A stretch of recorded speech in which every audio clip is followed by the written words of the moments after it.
ഈ ദിവസത്തെ ഏറ്റവും പ്രധാനപ്പെട്ട വാർത്തയുമായി ഇന്നത്തെ വാർത്താ ദിനം ആരംഭിക്കുന്നു. ഇപ്പോൾ മൂന്നാം ബലാത്സംഗ കേസിൽ പോലീസ് കസ്റ്റഡിയിൽ കഴിയുന്ന രാഹുൽ മാങ്കൂട്ടത്തിലിനെ തെളിവെടുപ്പിനായി തിരുവല്ലയിലെ ഹോട്ടലിലേക്ക് എത്തിച്ചിരിക്കുകയാണ്. പീഡനം നടന്നതായി പരാതിയിൽ പറയുന്ന ഹോട്ടലിലാണ് തെളിവെടുപ്പ്. ആ ദൃശ്യങ്ങളാണ് നമ്മൾ കണ്ടുകൊണ്ടിരിക്കുന്നത്.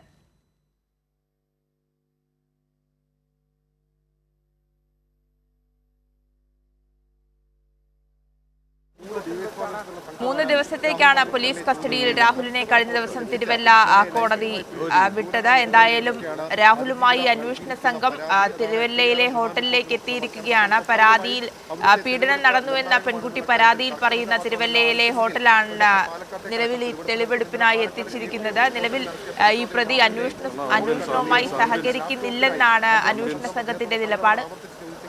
എവിടെയെന്ന് വ്യക്തമാക്കാൻ ഇതുവരെയും കഴിഞ്ഞിട്ടില്ല. അഭിഭാഷകരോട് സംസാരിച്ച ശേഷം അക്കാര്യത്തിൽ തീരുമാനം അറിയിക്കാമെന്നുള്ളതൊക്കെയായിരുന്നു രാഹുൽ മാങ്കൂട്ടത്തിന്റെ അക്കാര്യത്തിലെ നിലപാട്. ഏതായാലും അല്പസമയം മുമ്പ് അദ്ദേഹത്തെ വാഹനത്തിലേക്ക് കയറ്റിയിരിക്കുന്നു. ഈ വാഹനവ്യൂഹം വലിയ സുരക്ഷാ സംവിധാനങ്ങളുമായി വാഹനവ്യൂഹം തിരുവല്ല ക്ലബ് 7 ഹോട്ടലിലേക്ക് പോകും. ക്ലബ് 7 ഹോട്ടൽ ഇതിനോടകം തന്നെ എത്തുമെന്ന് അറിയിച്ചിട്ടുണ്ട്. അവിടെ സമയം അറിയിച്ചിട്ടുണ്ട്. അവിടെയും വലിയ പോലീസ് സുരക്ഷ ഒരുക്കിയിട്ടുണ്ട്. ഇന്നലെ തിരുവല്ലയിലടക്കം നമ്മൾ കണ്ടതാണ്.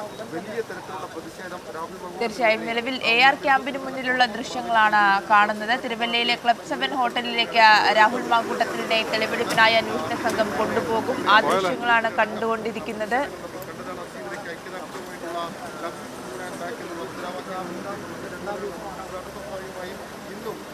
കനത്ത സുരക്ഷയിൽ തന്നെയാണ് തെളിവെടുപ്പ് നടത്തുന്നത്. പോലീസ് അടക്കം വലിയ സുരക്ഷയാണ് ഒരുക്കിയിരിക്കുന്നത്. കാരണം കഴിഞ്ഞ ദിവസം കണ്ടതാണ്, തിരുവല്ലയിലെ കോടതിയിൽ ഹാജരാക്കുന്ന ആ സമയത്തുകൂടി വലിയ രീതിയിലുള്ള പ്രതിഷേധമാണ് രാഹുൽ മാങ്കൂട്ടത്തിനെതിരെ ഉണ്ടായത്.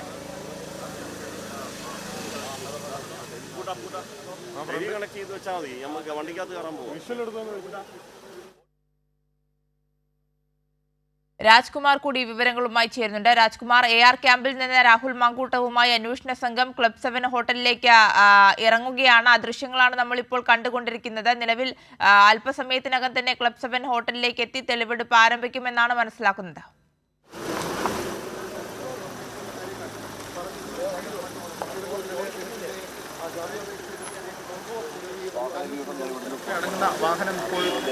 ക്ലബ് 7 എന്ന് പറയുന്ന ഹോട്ടലിലേക്കാണ് പോകാൻ ആയിട്ടുള്ള തയ്യാറെടുപ്പ്.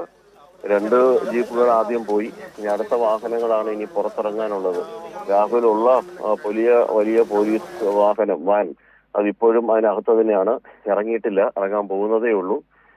പുലർച്ചെ ഒരു 5:42 രാഹുൽ മാങ്കൂട്ടം ഈ പോലീസ് വാനിലേക്ക് കയറിയിട്ടുണ്ട്. ഇപ്പോഴും ഈ പ്രതി രാഹുൽ മാങ്കൂട്ടം പോലീസ് വാനിൽ തന്നെയാണ്. ഈ ക്രൈം സീൻ എന്ന് പറയുന്നത് നിലവിൽ മൂന്നാമത്തെ അതിജീവിത നൽകിയിരിക്കുന്ന പരാതി അനുസരിച്ച് ഈ ഹോട്ടൽ മുറി ക്ലബ് 7 വെച്ചാണ് തന്നോട് ക്രൂരമായി പെരുമാറിയത്, പീഡിപ്പിച്ചത് തുടങ്ങിയ കാര്യങ്ങൾ മൊഴി നൽകിയിട്ടുണ്ട്, പരാതിയായി നൽകിയിട്ടുണ്ട്. ഇതിന്റെ അടിസ്ഥാനത്തിലാണ് ഇപ്പോൾ ആ ക്ലബ് 7 എത്തിച്ച് തെളിവെടുപ്പ് നടത്തുക. ആ മുറിയിലും മറ്റും തെളിവെടുപ്പ് നടത്തും. അതാണ് നിലവിൽ പോലീസിന്റെ ഇപ്പോഴത്തെ SIT സംഘത്തിന്റെ പ്ലാൻ. SITക്ക് നേതൃത്വം നൽകുന്ന SP മുരളീധരന്റെ നേതൃത്വത്തിലുള്ള സംഘമാണ് അങ്ങോട്ടേക്ക് പുറപ്പെടുക. ഇത് കഴിഞ്ഞാൽ തിരികെ ഇവിടെ തന്നെ എത്തിക്കുമോ അതോ മറ്റെവിടെങ്കിലും കൊണ്ടുപോകുമോ എന്നുള്ളതിനെ സംബന്ധിച്ച് ഒരു വ്യക്തതയില്ല. എന്നാലും കിട്ടിയ അറിവുകൾ അനുസരിച്ചാണെങ്കിൽ ഈ തിരുവല്ലയിൽ നിന്ന് തിരികെ AR ക്യാമ്പിലേക്ക് തന്നെ കൊണ്ടുവരും. ഇതുവരെ അന്വേഷണവുമായി പൂർണ്ണമായും ഈ രാഹുൽ മാങ്കൂട്ടം സഹകരിക്കാൻ തയ്യാറായിട്ടില്ല എന്നുള്ളതാണ് ഈ ഇതിലെ അന്വേഷണ സംഘം തന്നെ വ്യക്തമാക്കുന്നത്. ഒരു തരത്തിലും ചോദ്യങ്ങളോട് ഉത്തരം പറയാൻ ഈ പ്രതി രാഹുൽ മാങ്കൂട്ടം MLA തയ്യാറാകുന്നില്ല. എന്ത് ചോദിച്ചാലും തന്റെ അഭിഭാഷകനോട് ചോദിക്കൂ, അഭിഭാഷകൻ അതിന് മറുപടി പറയും. ഇങ്ങനെയൊക്കെയുള്ള കാര്യങ്ങളാണ് അദ്ദേഹത്തിന്റെ നാവിൽ നിന്ന് വരുന്നത്. ഇവരിത് ഇന്നലെ രാത്രിയും പലവട്ടം സൗഹൃദപരമായിട്ടും അല്ലാതെയൊക്കെ ഈ ചോദ്യാവലികൾ വഴി ഇയാളോട് ചോദ്യങ്ങൾ ചോദിച്ചു. പക്ഷെ ഒന്നിനും മറുപടിയില്ല. എല്ലാം ഒന്നുകിൽ മൗനം പാലിക്കുക, അല്ലെങ്കിൽ ചിരിച്ചുകൊണ്ടിരിക്കുക, അല്ലെന്നുണ്ടെങ്കിൽ എനിക്കൊന്നും അറിയില്ല എന്ന് പറയുക. ഇങ്ങനെയുള്ള ഒരു വക്കീൽ പഠിപ്പിച്ചു വിട്ടതുപോലെയുള്ള നിലയിലുള്ള മറുപടികൾ. ഹൈക്കോടതിയിൽ ആദ്യത്തെ 2 കേസിലും ഹൈക്കോടതി മുൻകൂർ ജാമ്യം അനുവദിച്ചിരുന്നെങ്കിലും പോലീസിന്റെ ചോദ്യം ചെയ്യലിന് വിധേയനായി. അന്നും ഇതേപോലെ തന്നെയായിരുന്നു. ഒരു കാര്യങ്ങൾക്കും വ്യക്തമായ മറുപടി പറയാതെ ഉള്ള ഒരു നിലപാട് രാഹുൽ മാങ്കൂട്ടം ഈ ഒരു കേസിലും തുടരുകയാണ്. തനിക്കൊന്നും വരാനില്ല, തന്നെ ഒരു ചുക്കും നിങ്ങൾക്ക് ചെയ്യാനാകില്ല, സുപ്രീം കോടതിയുടെ വിധികളൊക്കെ നിങ്ങൾക്കറിയാമോ? ഈ നിലയിലാണ് ഈ രാഹുൽ മാങ്കൂട്ടത്തിന്റെ അഭിഭാഷകർ കോടതിയിലും ഉന്നയിച്ചത്. ഉഭയകക്ഷി സമ്മതപ്രകാരം നടക്കുന്ന ഈ ലൈംഗികമായിട്ടുള്ള ബന്ധങ്ങൾ അതെങ്ങനെയാണ് അത് ഒരാളുടെ മാത്രം കുറ്റമായി മാറുക എന്നൊരു ചോദ്യമാണ് ഇവർ ഉന്നയിച്ചത്. പക്ഷെ അതേസമയം ഇതിന് വിധേയമാകുന്നവരോട് നമ്മൾ നേരത്തെ ആദ്യം കൈരളി ന്യൂസാണ് അത് പറഞ്ഞത്, കണങ്കാവൽ സിനിമയുമായി ബന്ധപ്പെട്ട് നോക്കുമ്പോൾ അത്തരം ഒരു ക്രിമിനൽ പശ്ചാത്തലമുള്ള സൈക്കോപാത്തുകളായിട്ടുള്ള ഈ സെക്സ് മാനിയാക്കുകൾ അല്ലെങ്കിൽ ഇതുപോലെയുള്ള ആളുകൾ സ്ഥിരമായി ചെയ്യുന്നത് ഇതിന് ഉപയോഗിച്ച് ഇവരുടെ ആവശ്യങ്ങൾക്ക് വേണ്ടി സ്ത്രീകളെ വശീകരിക്കുക, അവരുടെ ഉപയോഗിച്ച ശേഷം കണങ്കാവിൽ കൊല്ലുകയാണ് പതിവെങ്കിൽ ഈ രാഹുൽ മാങ്കൂട്ടത്തിനെതിരെയുള്ള പരാതി എന്ന് പറയുന്നത് അവരെ ഗർഭചിത്രത്തിന് വിധേയമാക്കുക, ഭ്രൂണം നശിപ്പിക്കാൻ വേണ്ടി പ്രേരിപ്പിക്കുക, അത് ചെയ്തില്ലെങ്കിൽ അവരെ ഈ രീതിയിൽ ഭീഷണിപ്പെടുത്തുക, വധഭീഷണി മുഴക്കുക, പലതരത്തിൽ വീട്ടിലേക്ക് ഞാൻ കുറെ ആളുകളായി വരും, താങ്ങാൻ കഴിയില്ല തുടങ്ങിയ തരത്തിലുള്ള ഭീഷണികൾ മുഴക്കുക.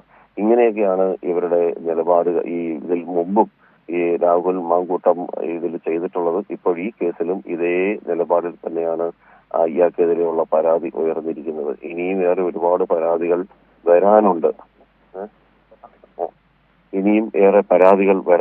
അത് ഇതുവരെ ഒന്നും പരാതികൾ ലഭ്യമായിട്ടില്ല.